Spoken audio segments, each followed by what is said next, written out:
Do you often find yourself experiencing an overwhelming fear of abandonment, even in the closest and safest of relationships? Well, if this is something that you've been struggling with for a long time and want to better understand the roots so that you can actually address those roots and see real resolution around your fear of abandonment, then this is a video for you. In this video, we are going to cover not only the deep why in terms of why you actually experience this abandonment issue, so you can gain context and insight, but also some actionable steps that you can take to transform this fear of abandonment.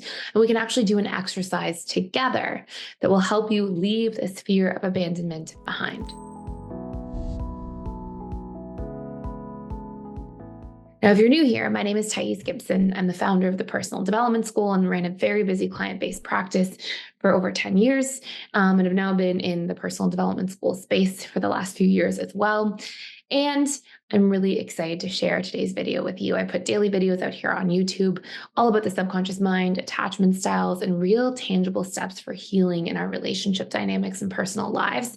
And if you don't want to miss anything, consider subscribing below. So I want to start by just kicking off this understanding of why anxious preoccupied attachment styles really struggle with abandonment as a whole. I'm actually going to depict this, sharing this set of diagrams here with you. So first and foremost, I think it's really important to recognize that we have a conscious mind and a subconscious mind. And if you're newer to some of this content, our conscious mind is responsible for roughly 3 to 5% of our beliefs, our thoughts, our emotions, and our actions. Whereas our subconscious mind is responsible for 95 to 97%. And in fact, your conscious mind cannot outwill or overpower your subconscious mind. So if you've ever had the experience of doing something like, trying to not text somebody back because you know that they're not good for you, or trying to make sure that you delete somebody's number from your phone so that you don't end up answering them or reaching out to them again because you feel like you've already reached out a few too many times. But then you find yourself finding some way to turn your phone back on, get it out of the closet, or track down a phone number and reach back out to that person anyways, even though you told yourself you wouldn't. Well, that really depicts the difference between your conscious and subconscious mind. Your conscious mind is the logical thinking self. It's the one saying, I'm not going to do that. I'm not going to call this person yet again. I'm going to turn my phone off and leave their phone number, deleted in my sort of trash. But if you find yourself struggling to actually do that and follow through, that's because your subconscious mind has ulterior motives. It has different needs that it wants to get met. It has different wounds that are affecting it. And you can sort of imagine, this is originally developed by Freud, is this iceberg diagram. The tip of the iceberg is sort of your conscious mind, that part that peeks out above the surface.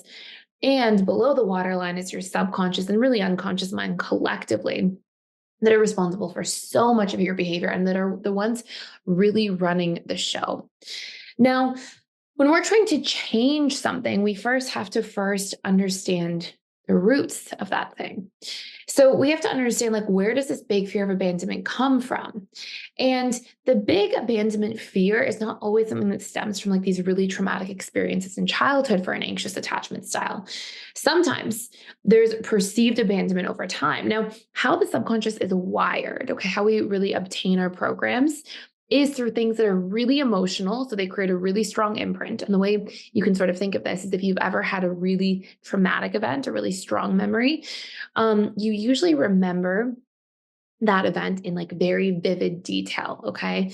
I know that for me, one time, years and years ago, 8, 9 years ago, maybe, I was actually hit by a car when I was walking, and I was walking with my mother at the time, and we were both hit by this car. And while that wasn't an emotionally traumatic memory in particular, because we were okay, it was very physically traumatic. And I remember seeing the car coming at me almost in slow motion in the most vivid detail. And, you probably have an experience or two like that in your life. The same thing happens with really positive memories, because really strong emotion imprints our mind very dramatically, right? Really fires these subconscious programs really quickly.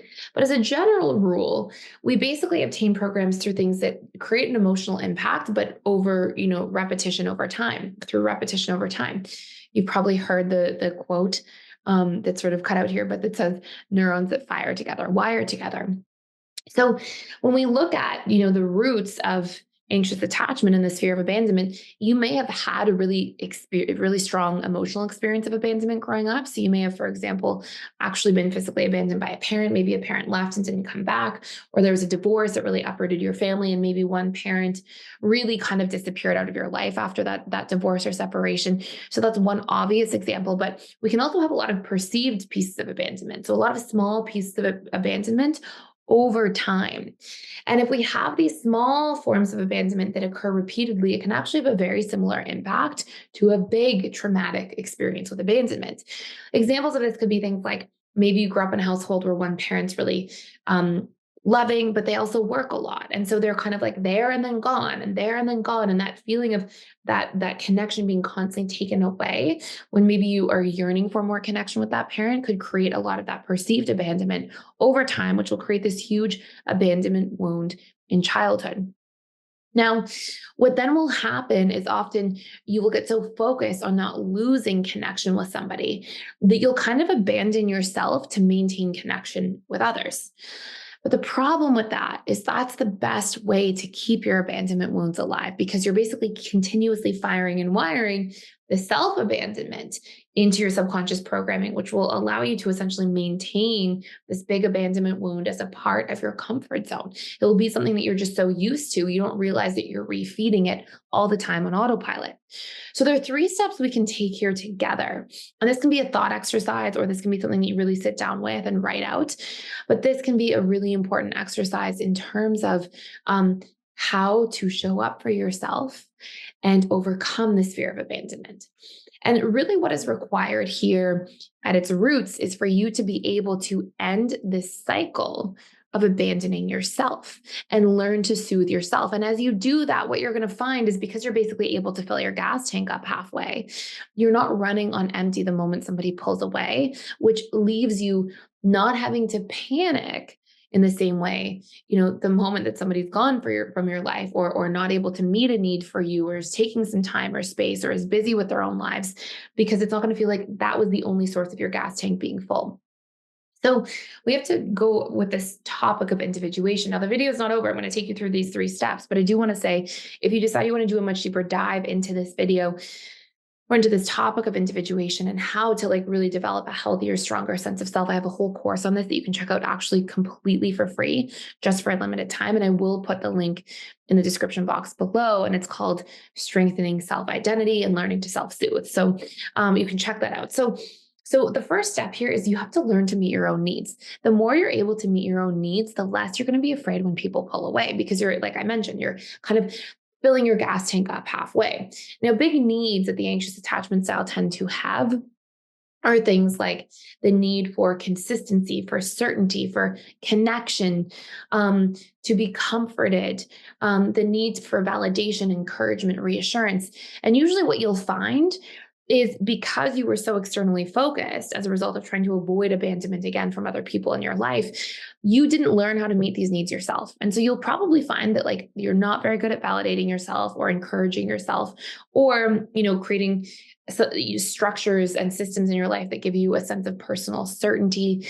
You probably find that you are more busy kind of criticizing yourself or putting yourself down, thinking, what if all these people think this thing about me or that thing about me, more so than you are actually building yourself up. And so this series of things will cause you to feel like you not only do you really need other people to meet your own needs, but you're actually struggling to be capable to meet your own needs. And it's not because you're actually not capable. It's because you haven't had the opportunity to do this work.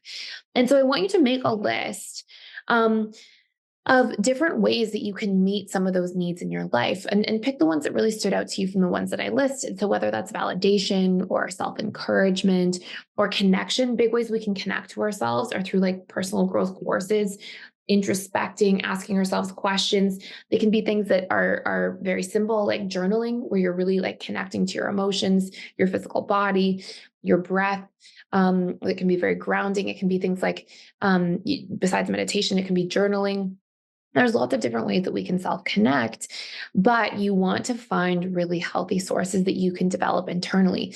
And once you actually develop these healthy sources, you'll find that you won't be so anxious in other relationships with other people. This brings me to point number 2.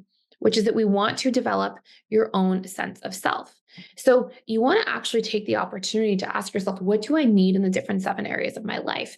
And this can include things like career, financial area of life, like what do you want your money spending habits to be?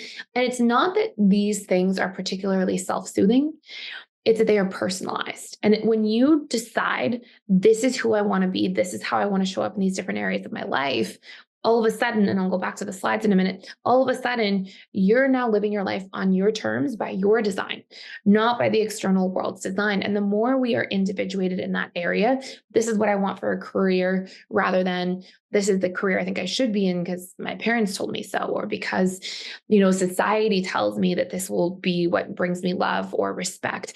No. I love and respect myself enough. I'm going to be in a career that is meaningful to me. I'm going to pick and choose that. So when we go through the different areas of life, we have career, financial, we have mental, which is sort of like your learning, your thoughts, your hobbies. We have emotional, we have spiritual, we have physical, which can be like your physical health, physical body, physical habits, and then we have relationships. And ideally, you want to take the time to figure out who you are in those areas and how you want to live and design and create your life. And the more certain you feel about those things, and the more clear you feel because you've taken the time to discover yourself in those areas, the more individuated you are going to be. So I'll go back to this exercise again here for a moment. So the other part we have here is that, beyond just that area of life, you want to be able to focus on where you have connection more than abandonment. You'll often find as an anxious attacher that, you have these old fears of losing connection. So you'll probably jump into this fear of like, oh my gosh, what if I get abandoned? And you'll see, oh, somebody didn't call me back. What if I'm getting abandoned by them? And you'll jump to those kinds of conclusions. I want you to practice cognitively reframing because the repetition of this and the emotion of this over time has the capacity to create totally new programs in your subconscious mind that are not about abandonment and instead about connection, as these old abandonment fears will sort of dissipate when we're not feeding them, right? We're not firing and wiring them. They atrophy over time because neural pathways sort of function like muscles in that sense. So I want you to actually take the time to be like, okay, when you're telling a story of I'm about to be abandoned, this person's, pulling away from me, I want you to instead look for, no, where do I have connection in my life? Why is this person connecting to me in my life? Or how is this person showing that they want to have connection? Or how are other people, if this person isn't showing up well, there for me to stay connected in my life? What makes me as a person worthy of connection? What are the nice traits and qualities I have to bring to a relationship for connection? And the more you're able to do this work, the more you are going to see that you get into a space of fearing abandonment less. In fact, you're actually going to be rewiring these old subconscious programs that deeply fear abandonment. So those are 3 powerful steps you can take to get started. There's so much more to this. If you want to check out like a whole exercise with a workbook and the action steps and all of that, again, you can check out that course fully for free for a limited time down below. That's it for today. If you enjoyed this video, please subscribe to this channel so you don't miss any of our daily content that I put out. And I can't wait to see you in the next one.